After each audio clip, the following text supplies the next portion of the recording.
ba? Tapos sasabihin mo, hindi binoto yung ano. Anak ka ng wewe.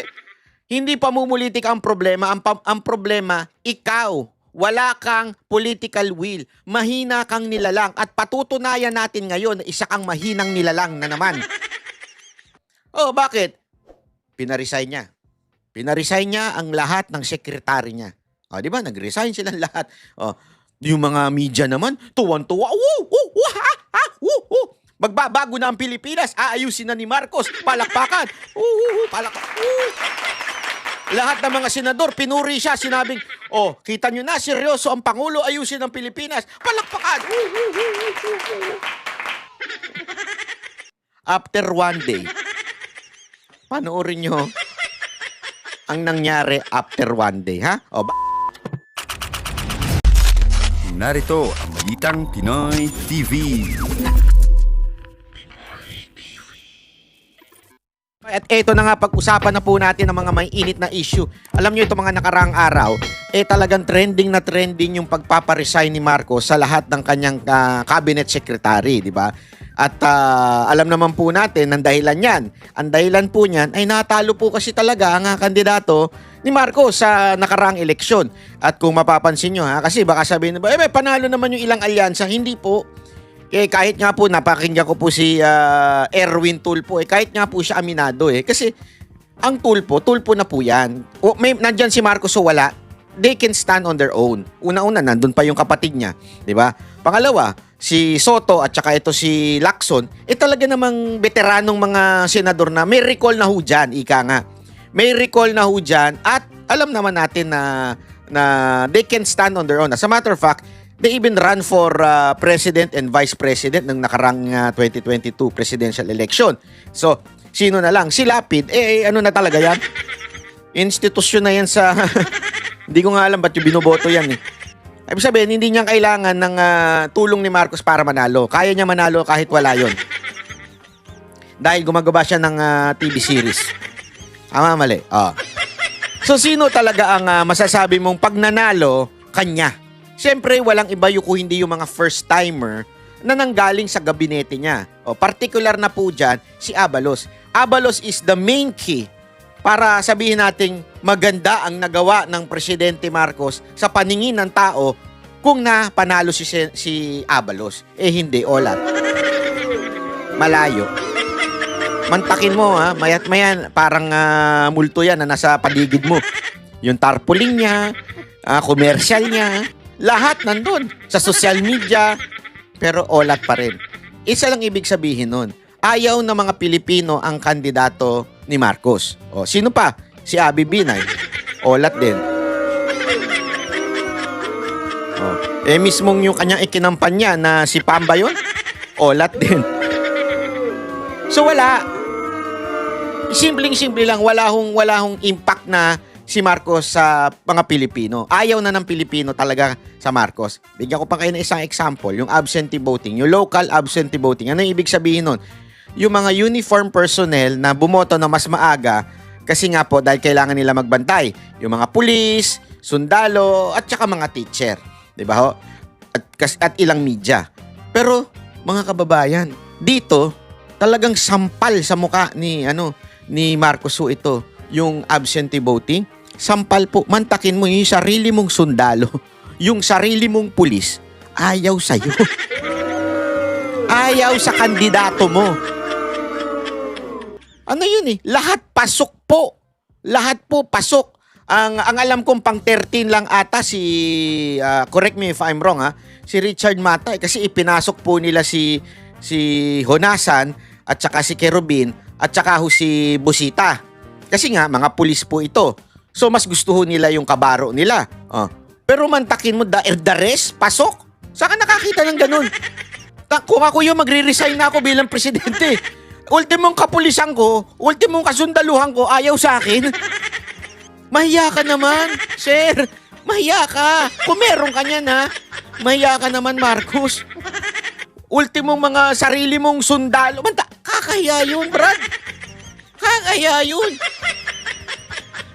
Diba, halimbawa, bibigyan ko kayo ng halimbawa. Kunwari, sa kumpanya mo, kumandidato ka bilang iba't ibang kumpanya. Kawari, marami kayong kumpanya na iisa ang owner, okay? Pero kailangan maghalal ng presidente. Doon sa sarili mong kumpanya, ang nanalo iba pa. Kawari, company A, company B, company C, company D. Yan, ABCD na kumpanya na yan, nasa isang ilalim ng major company. Tapos maghahalal kayo ngayon ng presidente. Doon sa, may kanya-kanyang kandidato yan, yung company A, B, C, D. Mantakin mo yung naging presidente, mismong yung company mo, yung company A, okay, ay hindi ka binoto. Ang binoto yung kandidato ng company D. Anong ibig sabihin lang nun? Diba? Okay lang sana kung medyo hindi lahat, 80%, 80% lang bumoto sa'yo, the rest bumoto sa iba, nahati. Di ba? Okay lang sana eh. Hindi ho eh. Sabihin, pasok lahat ng Duterte. Ha? Except yung kandidato mo, hindi pumasok ni isa. Kakaya yung Brad. Dahil nga doon, mga kababayan, ang ginawa nito ni Marcos para budulin na naman kayong mga Pilipino na tatanga-tanga. Alam niyo kung paano niya budulin kayo? Sabi niya, hindi na akma ang nangyayari, mabagal ang mga proyekto, kailangan pabilisan ng gobyerno, itigil na ang pamumulitika, kailangan na ng kaayusan, itigil na. Ibig sabihin, hindi gusto ng tao ang politika. Ulul. Hindi gusto ng tao. Ikaw. Wag mong idama yung Duterte. Binoto nga nila yung kandidato ng Duterte. Diba? Tapos sasabihin mo, hindi binoto yung anak ka ng wewe. Hindi pamumulitik ang problema. Ang problema, ikaw. Wala kang political will. Mahina kang nilalang. At patutunayan natin ngayon na isa kang mahinang nilalang na naman. Bakit? Pinaresign niya. Pinaresign niya ang lahat ng sekretary niya. Di ba? Nag-resign silang lahat. Yung mga media naman, tuwan-tuwa. Magbabago na ang Pilipinas. Aayusin na ni Marcos. Palakpakan. Lahat ng mga senador, pinuri siya. Sinabing, kita nyo na, seryoso ang Pangulo. Ayusin ang Pilipinas. Palakpakan. After one day, panoorin nyo ang nangyari after one day, ha? By the way, bago tayo magpatuloy, ha? Ulitin ko, yung subscriber natin, ha? Iilan lang ang nakasubscribe habang nanonood. Huwag naman ganun. Dapat pag nanonood na kayo, libre naman mag-subscribe, subscribe na kayo. I-click nyo na lang, ayaw nyo pa, gusto nyo ng people power. Subscribe na kayo, mga kababayan, ha? Ito ay ano lang naman, request lang naman, para pag titingnan natin, uy, nakasubscribe na mga nanonood sa atin. Gaganahan tayo, di ba? Medyo konting pampagana baga. Okay. Pasok. Ito yung balita. Kasunod ng anunsyong courtesy resignation, nagsimula na ang tanggalan at balasalan sa gabinete ni Pangulong Anong Bongbong Marcos. balasalan? Pero Sandali! Akala ko ba hindi kayo nagkakamaling media? Balasalan? Anong balasalan? Ikaw naman, Banat. Bay, masyado ka naman. Hindi, wala naman ako sinasabing masama magkamali. Balasahan. Hindi ulit. Wag mo masyadong pinupuna. Hindi ko naman pinupuna. Alam mo, wala naman akong problema dito sa reporter. Nagkakamali naman tayo lahat. Ang yabang lang kasi ng mga nakadebate natin, nakala mo, hindi, dumadaan niya sa masuring talagang merong standard yan. Yung standard, nagkakamali rin naman kayo. Wag naman kayong kakala mo naman kayo na may pinakamatinding, pinakamagaling porket journalist. Yung matandang na natin, ay sus, at saka yung komblo. kasunod ng anunsyong courtesy resignation, nagsimula na ang tanggalan at balasalan sa gabinete ni Pangulong Bongbong Marcos. Pero ang economic team mananatili. Nakatutok si Ivan Mayrina. Isang araw matapos pagbitiwin ng kanyang buong gabinete, agad inanunsyo ng Malacanang na 7 sa kanila ang mananatili sa pwesto. Si retired Chief Justice Lucas Bersamin, mananatiling Executive Secretary. The President declined the courtesy resignation that I tendered. And just this morning, he communicated to me that I have his full backing for as long as I wish to work for him. Hindi rin tinanggap ng Pangulo ang pagbibitiw ng 5 kalihim ng kanyang economic team. Yan ay sina Department of Economy, Planning and Development o DepDev Secretary Arsenio Balisacan, Finance Secretary Ralph Recto. Nako, ba't di mo tinanggap to? Ito nagpapahirap sa atin eh. Yung dagdag na naman yung tax eh. Pambira naman. Pambira naman kayo. Oh, yung mga nanonood dyan ng mga online streaming. Yari kayo. May dagdag na tax to. Ay, nako. Bakit mo naman ni-retain to, Mr. President? Actually, lahat naman kasi ng economic team niya ni-retain niya.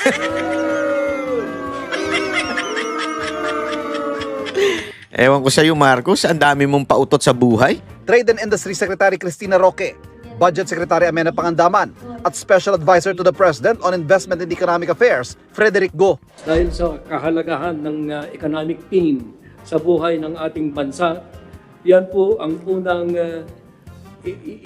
inaksyonan ng ating Pangulo. Dapat hindi niya na pinag-resign. Anak kayo ng pambubudol. Meron ba kayong mag-resign na kayo lahat? Sana sinabi mo, except kayong economic team ko ha. Huwag na kayo mag-resign. Pambubudol yan. Brad, pambubudol yung ginagawa ninyo. Pero may ilang rigodo ng ginawa ang Pangulo. Si Foreign Affairs Secretary Enrique Manalo, papalitan ni Senior Undersecretary Teresita Lazaro sa liderato ng DFA. Babalik si Manalo bilang Permanent Representative ng Pilipinas sa United Nations. Tinan mo ha, babalik siya.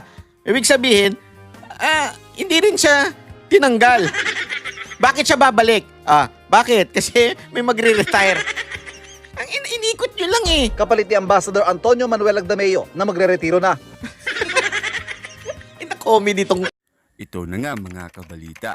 Ano na ang masasabi nyo patungkol sa balitang ito? Please comment down below mga kabalita. Pag-usapan natin yan sa comment section. At kung di ka pa nakasubscribe sa ating channel, baka naman